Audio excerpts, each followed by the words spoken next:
You mentioned testing. What can people do to find out if they have a gluten sensitivity or, in fact, celiac disease? That's a really good question. And until just a couple of years ago, the tests that were available were transglutaminase, antibodies to transglutaminase or endomycium. Endomycium is the saran wrap that coats the shags. Okay. And transglutaminase is an enzyme inside the saran wrap. Now that saran wrap not only coats the shags, but it coats all of our organs, the liver, the kidneys, all of the organs. So if you have antibodies to transglutaminase, you're attacking the saran wrap, and that is the trigger that causes the shags to wear down. It also, those antibodies won't just attack the saran wrap of the microvilli, it'll attack the saran wrap of your liver.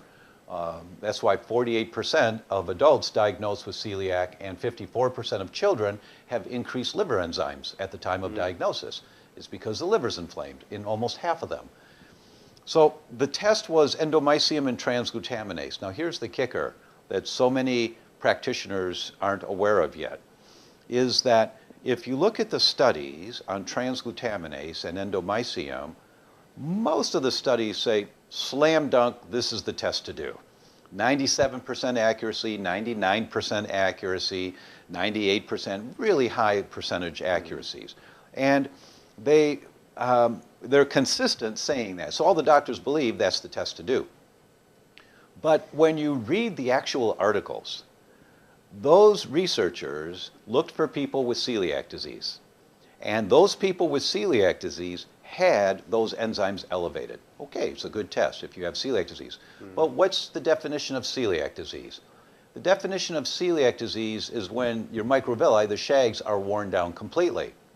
I wrote many of these authors, and if you read the papers carefully, you see this, but I wrote the authors as doctors. Did you include in your study group people whose shags were only partially worn down, or people whose shags were just inflamed and hadn't yet worn down, so an earlier stage of this problem? And every one of them said, no, celiac disease is total villus atrophy.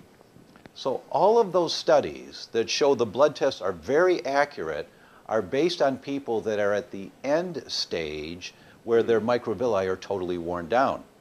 And the studies that looked deeper show that if you have partial villus atrophy, or if you just have the inflammation, the accuracy of the test is as low as 27%, meaning that it gives false negatives, saying there's no problem, up to 7 out of 10 times.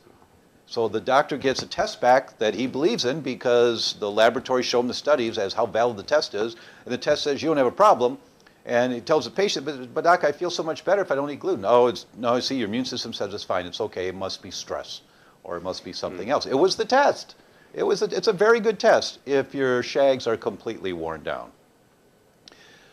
A new laboratory opened up 3 years ago called Cyrex Laboratory, C-Y-R-E-X, cyrexlabs.com. They look for the sensitivity to gluten. They also look at the transglutaminase antibodies, but they look to see, are you making antibodies to one of the clumps of the brick wall, a peptide of gluten? Now, until